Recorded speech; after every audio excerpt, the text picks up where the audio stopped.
Hello, killers, and welcome to another exciting episode of the Killer Author Club. We are delighted to welcome killer Lauren Thoman to the club tonight. Will she or will she not survive? We have tons to talk about, so grab your cocktail and your list of questions, and we will see you right back here. Thought you really loved me, guess I was wrong. Thought you'd never leave me, guess I was dumb. Waited like forever to be your plus one, but I guess you were done. Oh, sorry, I was dancing. Hello to all our new members Hello. into the Killer Author Club OGs on Facebook or Instagram or YouTube, wherever you are watching. We are so excited to have you here. I'm Killer Kimberly Bell. And I'm Killer Heather Goodencroft. And Killer Kara is still off on her summer adventures. Check out her Instagram. It's amazing. But here in spirit, as we welcome Lauren Thoman to the Killer Author Clubhouse, we will be talking about you shouldn't be here, but you definitely should be here because we've got tons of killer fun planned for you tonight. A reminder to drop your questions for Lauren in the comments, and we'll be scouring them to ask as many as we can of our killer guest. In the meantime, Heather, would you do the honors? I would love to introduce our killer guest. Lauren Thoman writes speculative fiction for teens and adults. Her debut novel, The Time Slip Mystery All Stop the World, was selected for publication in 2023 by six-time Emmy nominee Mindy Kaling through her imprint, Mindy's Book Studio. Kaling said she was dazzled by the genre-bending novel, which she called unputdownable. Born and raised in the suburbs of Philadelphia, Lauren now lives outside of Nashville, Tennessee, with her husband, two children, in a chaotic household that includes a fluctuating number of rescue and foster dogs and a somewhat alarming quantity of fish. I want to hear more about that. Lauren also works as a freelance pop culture writer with bylines in numerous online outlets, including Parade, Vulture, and The Wrap. When she's not writing, she's probably on the hunt for tacos or coffee, poking around the garden in her flower beds, or buried underneath a pile of dogs. Congrats on the new book, Lauren, and welcome. Thank you so much for having me. I'm so excited to be here. And we are so excited to have you. And we're going to dive into the book in great detail in just a minute.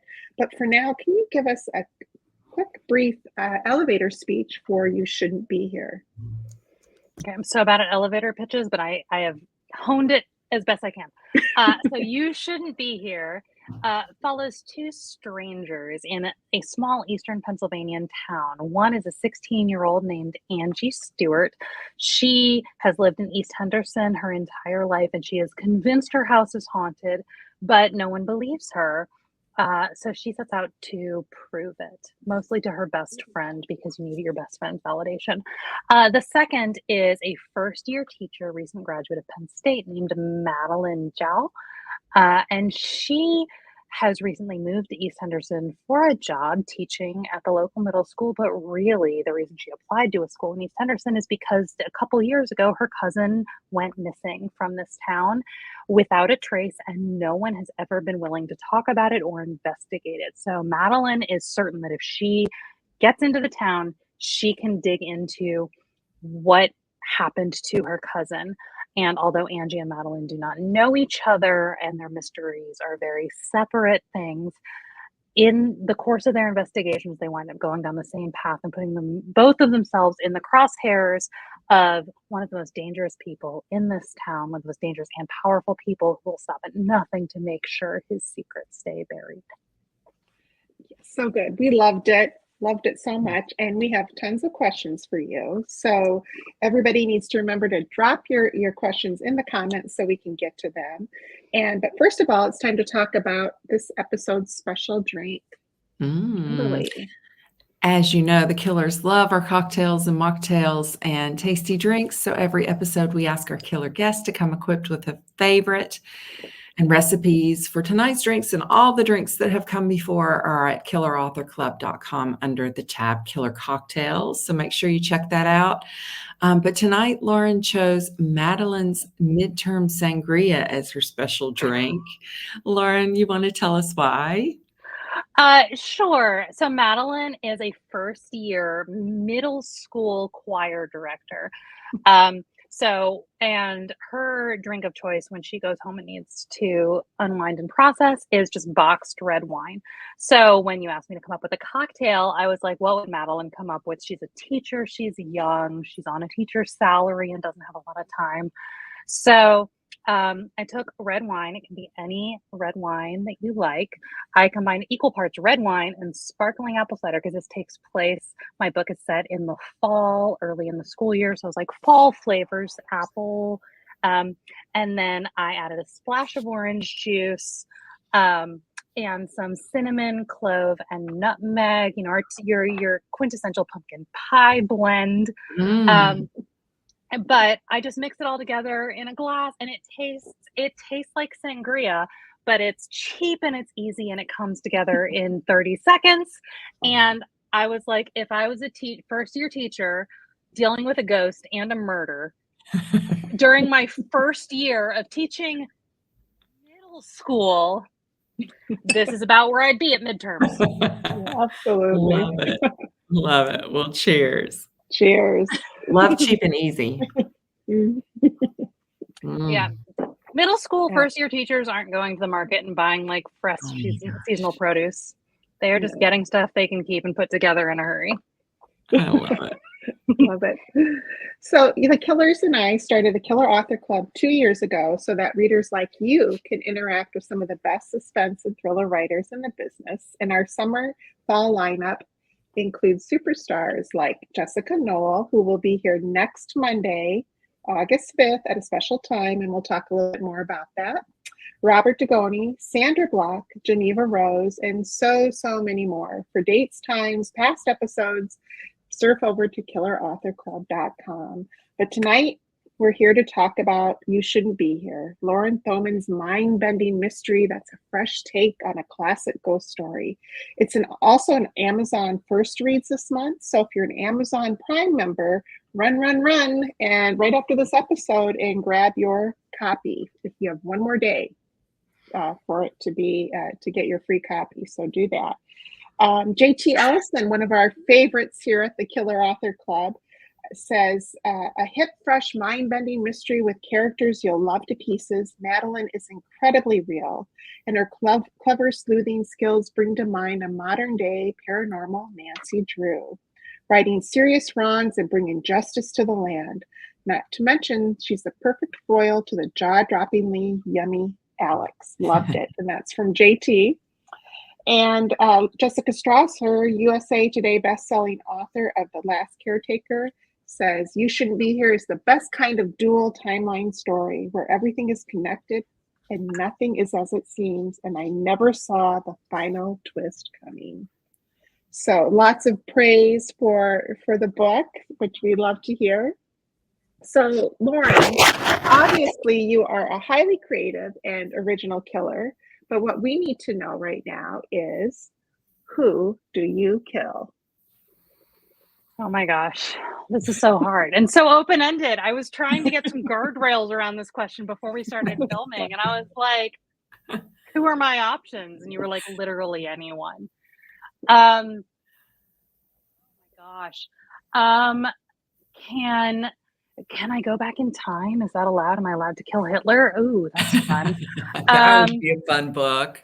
I mean, my debut was a time travel book, so I'm like, is time travel on the table? But are we killing someone today? I mean, like, okay. So let's out of the political sphere because I feel like that is a little bit fraught, just a tad. I mean, maybe, I don't know. Let's kill. I don't know. Who was the first person who decided that socks and sandals was a thing? That will never be in style. Can we kill them? I mean, I don't know what other contributions they made to the world, but that feels like that was probably the biggest one, and it was also very bad. I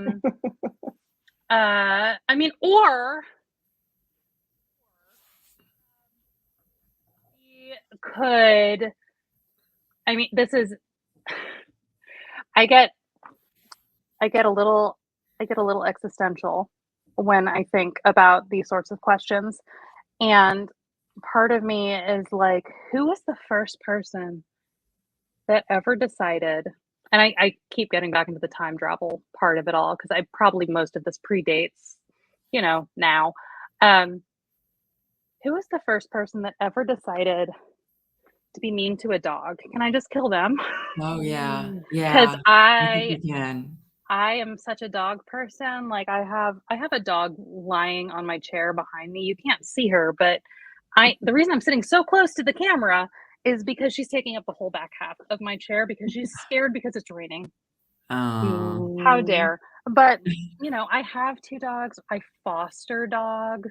And anytime we get a foster dog in that has a lot of anxiety or a lot of fear, I always have so much anger Yeah. for the person that made them feel that way. And Yeah. this dog has no reason for anxiety. She's been with us her whole life. I don't know why she's like this. COVID, probably. Yeah. But most of the fosters we get, I'm like, oh, I have a lot.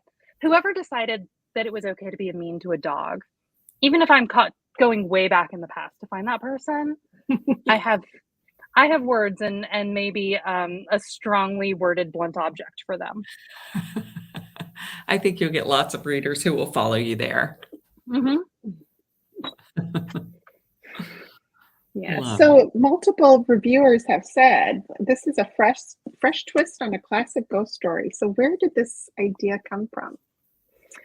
The TLDR on that is it came from me being up against a deadline. As often We've all good been ideas I do, know, right? right? Sometimes a lot of the best ideas come from being up against a deadline. But basically, my editor wanted another book.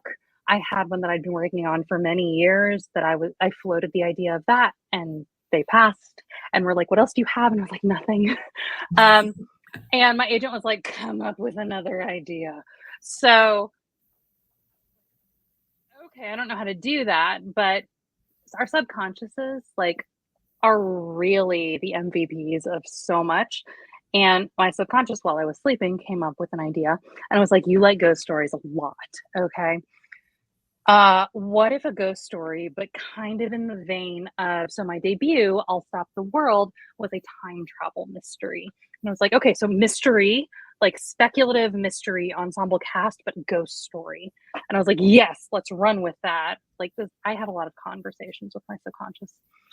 And so that was the original seed. Was I love ghost stories. I love haunted house stories. But I actually had a different idea that was like a full committed horror haunted house. And I was like, so not that. I'm already doing that with this other thing that isn't sold yet.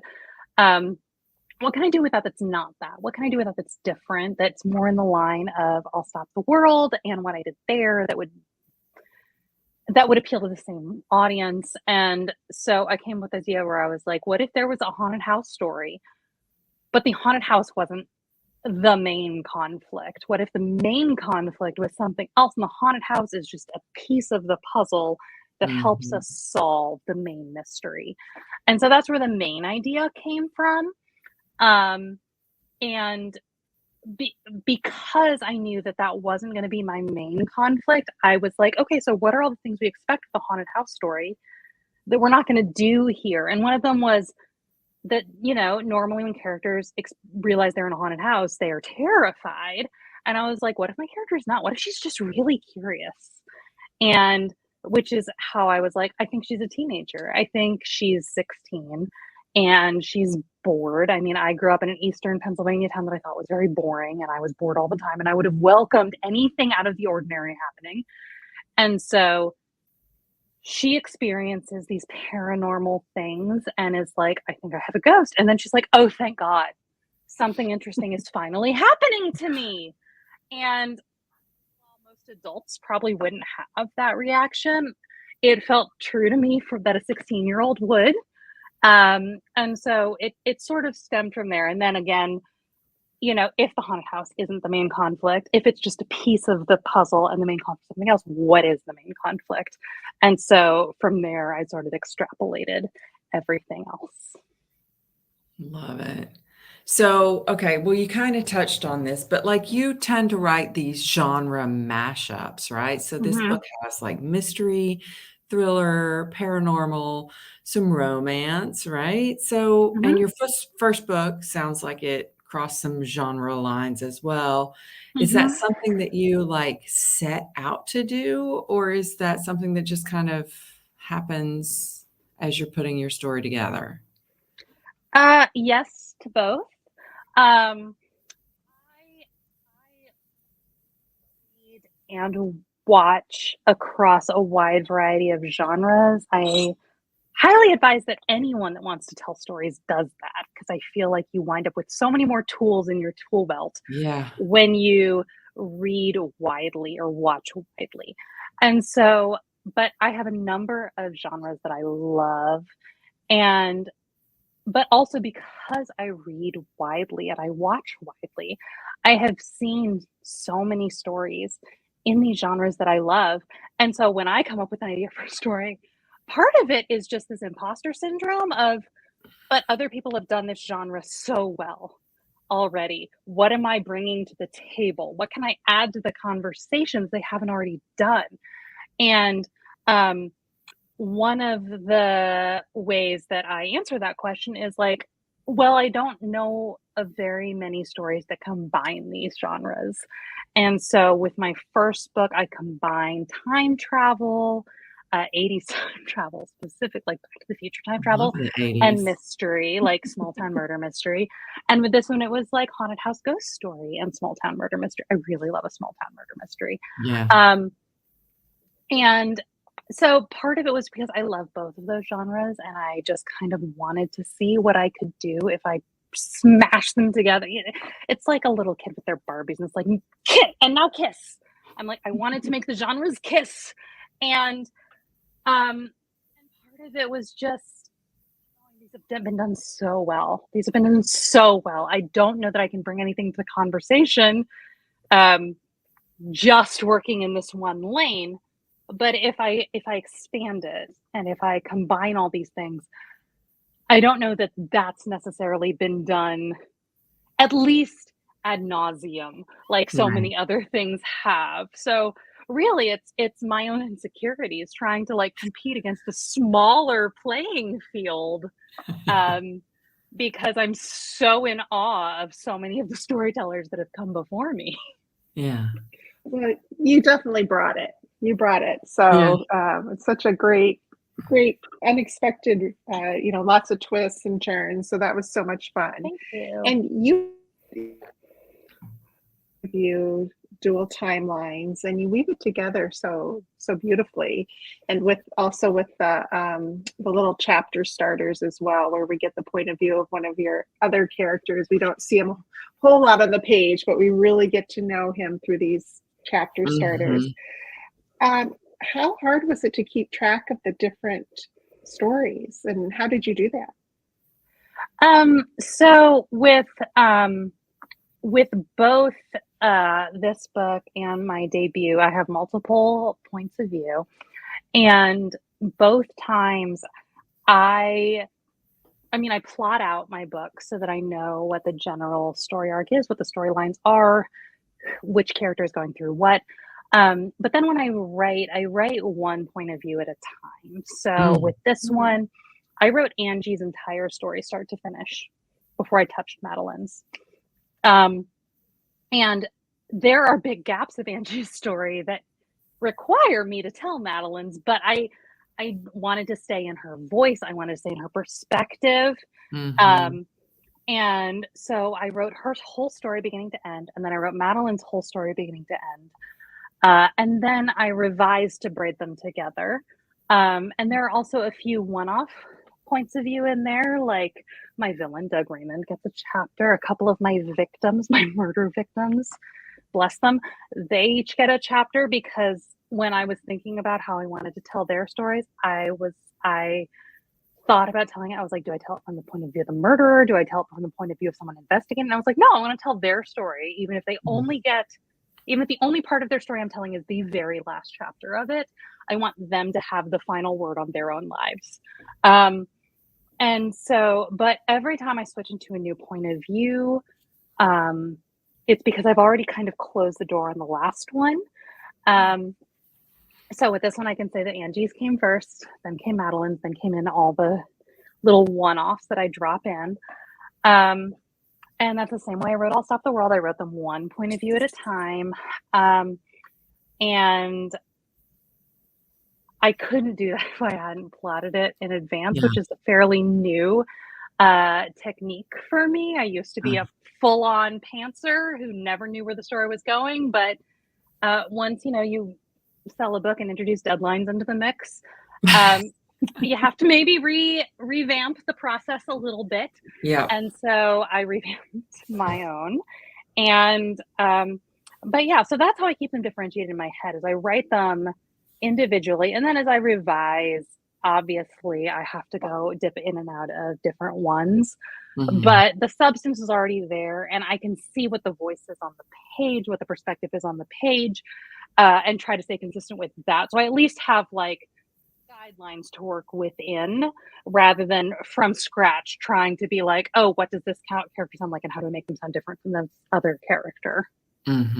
Yeah, I was thinking that as you were talking. I was like, there's no way you can do that without some sort of plot already hammered out. Yeah, for sure. Okay, so and this is going to sound cryptic because we're non-spoiler here in the Killer Author Club. So you have a great mid-story twist, and we're not going to talk about what it is. So without giving anything away, like, did you have that in your outline? Did you know going in that was going to be there? You did. Yeah. With, like, for me, so my stories that I love to lean a little bit into the speculative, which speculative is just anything that's not really of our real world. Like, it's an element that is one step beyond our real world. And I like writing stories that are set mostly in reality, but with that element of something that's outside of it. It's sort of the yes and, like the improv class of reality, of the yes and, what if reality had this element to it? So that was one of the first elements I came up with for this story, was my yes and, my speculative element, of how I wanted to weave in this ghost story. And without spoilers, I will just say that it was my main question to myself was, what is a ghost story unlike what we would expect from a ghost story? And that sort of informed the rest of it. So so the twists for me came very early on in the process. I wrote kind of toward the twists. But a lot of the ways I got to them was a sort of exploratory process. I discovered it in the writing because I was like, well, this will be surprising. And of course, like later Lauren that had to actually write the book was like, how is it surprising? Explain that to me, previous Lauren that just wrote in her outline, and now the twist. And I was like, okay. I clearly should have thought that through more. But yeah, so I already knew what I wanted my twists to be, but how I set them up and how I actually like revealed them as we went on, because again, this is a book with more than one twist. That was still a little bit of a discovery process as I wrote. Yeah. Well, you definitely got me. Great. Me too. Yay! Great twist. One more quick question before we have to move on, and we could talk all night. But Madelyn has a non-binary best friend. Tell us how we should pronounce their name. Their name is Syzygy, and Syzygy. let me look up. I had a couple names in consideration, and then I finally found the word Syzygy because I was like, I want it to be a word that you don't often hear. So syzygy is an astronomical term. And it means a conjunction or opposition, especially of the moon with the sun, and or a pair of connected or corresponding things. And I liked the idea that this character would have adopted a name that was talking about two things in opposition to each other as a non-binary character who occasionally feels more masculine and sometimes feels more feminine. And I was like, syzygy is a great name for this. And also this character is wanting to be a psychologist, a therapist, is really curious about how the human psyche works and all the disparate parts of us. So I was like, oh, this character would totally have adopted the name syzygy. It's someone that exists as an opposition. Yes. And so and I will say I wrote syzygy as the best friend that everyone would want to have. When I was trying to conceive of them, I was like, okay, Madelyn is very anxious. She's kind of introverted. She second guessed herself. Who is the ideal best friend for this person? And that was syzygy. Syzygy is everything I put into them I was like, who is the optimal best friend? So I mean, they're my favorite character. I'm like, they're the ride or die. They're the one that you want with you if you're gonna rob a bank or if you're gonna go to plan a funeral, everything in between. That is who you want by yourself. And funny, some comic relief. Funny, smart, loves animals, loves people, everything ever. I love syzygy so much. I don't know if you're supposed to love your own character so much, but I love syzygy so much. I think so. And it's often the side characters that I end up falling in love with. Of course. Right? Yeah. The ones that aren't main. I mean, I love my main characters too, but the side characters are always, you can go a little farther with them. Okay, so for those of you who have not read and are now dying to know what that midpoint twist is that we keep talking about, Lauren has 3 copies of You Shouldn't Be Here to give away tonight to lucky US viewers. Doesn't matter if you're watching us on Facebook or Instagram or YouTube. We scour the comments everywhere we stream, but please make sure to shout out where you're from. The question tonight for you to answer in the comments: Lauren rescues dogs and has a lot of them. What other creature does she have an alarming quantity of? What could it be? Yes. So drop those answers into the comments and we will choose a winner. And the killers love our indies and we want to support them in any way we can. And that's why we ask every author to tell us their favorite. And Lauren has chosen Parnassus Books in Nashville, Tennessee. And tell us a little bit about what's so special about this bookstore. Oh my gosh. Parnassus Books. So if you know Ann Patchett, if you know her books, it is Ann Patchett's bookstore. I've never actually met Ann Patchett, so I just love it because it's my local indie.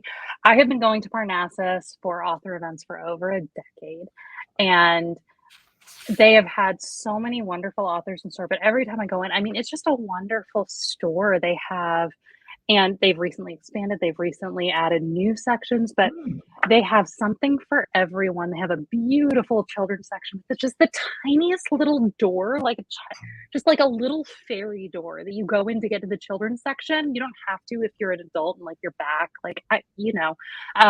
but for children, it's magical. You go through a tiny door and get to the world of children's books, and their booksellers are so passionate. They love books. They can talk about books all day long. They have staff recommendations. They have local authors. They have book events all the time. I have met so many amazing authors because they have come into the store there, and their events are free to attend. And so you can just go in and you can meet all of these amazing people. I just had my book launch for You Shouldn't Be Here last week at Parnassus, which is pre-launch. We got a special permission from my publisher to do the town book launch prior to the official release because August is nuts. I have a kid going to college. I have a kid going back to school. We have family birthdays. Like, I was like, I am so tired in August. Can we do it earlier than that? And my publisher was like, absolutely, you can do it in July. I was like, great, because I cannot do August. And they were just so supportive. They were communicative. Like, they want to do everything in their power to support not just local authors, although they are wonderful for local authors, but also just authors in general. They care about books. They care about readers. And it's just, the vibes are good. Like, if you're a vibes person, you walk into the store, you're like, I like it. Yeah. So yeah, we have a couple other amazing Nashville indies, but Parnassus has been around the longest. And I just, every time I go in there, like, it feels kind of like a home away from home. Like, I always know I'm around my people. Yeah. Yeah. I agree with everything. I've been in the store. It's a lovely, lovely store. Yeah. So, all right. So I just dropped the link in the comments. So make sure to check that out, and it will take you straight to the Parnassus website where you can find Lauren's book and many others on your list. So as much as we'd love to invite every amazing killer author to be featured on our shows, there are so many great authors out there and only 3 of us. And as you know, we also write a few books of our own. Heather's latest, Everyone is Watching, is Big Brother Meets Clue in a reality show gone wrong. Kara's Under the Palms is the second installment in the Kingsley family saga, billed as Succession on a Yacht. I mean, what's better than that? Yes, and Paris is always a good idea, even if it's not the Olympics. And so is Kimberly's The Paris Widow, about a dream vacation gone horribly wrong. Yes, and I'll be dropping. But also the Olympics just makes it better. I know. That's right. All eyes on Paris. I'll drop the purchase links for all 3 books in the comments in just a second. But in the meantime, we're celebrating 2 very special new releases. The first is by Nina Lauren. The Last Thing She Saw is a twisty psychological thriller about a true crime podcaster who returns home to discover that a huge flood uncovered the body of a girl who went missing decades ago, and with it, a slew of long buried secrets. That sounds amazing. And Don't Ask, Don't Follow by Mary Kelikoa. I hope I pronounced that right. When Beth's boss is murdered and her sister is seen fleeing the scene, don't follow is a command she's not willing to accept. Following her sister may be the only way to clear her name, but it might also destroy the only family she's ever known. So Nina is giving away 1 copy of her book, and Mary is giving away 2, both to U.S. viewers. So drop a comment if you'd like to be entered, and good luck. Great. And as you know, membership has its privileges. So if you're on Facebook, check out our private members-only group called the Killer Author Clubhouse. In every episode, we choose a name from the KAC Clubhouse hat to win a piece of swag: t-shirts, mugs, candles, totes, hats, all of which can be found at killerauthorclub.com. And tonight's winner is Catherine Holmes. So Catherine, please send one of the killers your address and we'll send you some killer author swag. Awesome. Congrats. So Lauren, I have some excellent news, and that is you survived the Killer Author Club. Whoop, whoop. Yay! Congrats. We will be glad I sending you this lovely logo so you can print it out, put it on your wall, tell everyone you survived tonight, and that we're On my face. not so awful as we sound. That's right. You don't sound awful at all. Nonsense. And that does it for tonight's episode. Thanks to everybody for tuning in, and thanks so much to Lauren for being here. And a big thank you to our friends at bookreporter.com for sharing Killer Author Club news with their readers. For all your bookish news and reviews, check them out at bookreporter.com. And we'll be back again in 6 days. That's right, in less than a week, on a special day with an extra special guest. Join us on Monday, August 5th at 9 p.m. Eastern, 6 p.m. Pacific with the one and only Jessica Knoll, talking all about Bright Young Women, which comes out in paperback on August 6th. So in the meantime, please find us wasting entirely too much time on all the social medias. And for all the information you need, times, upcoming schedule, past episodes, recipes, and merch, surf to killerauthorclub.com. Thank you to everybody for tuning in. I guess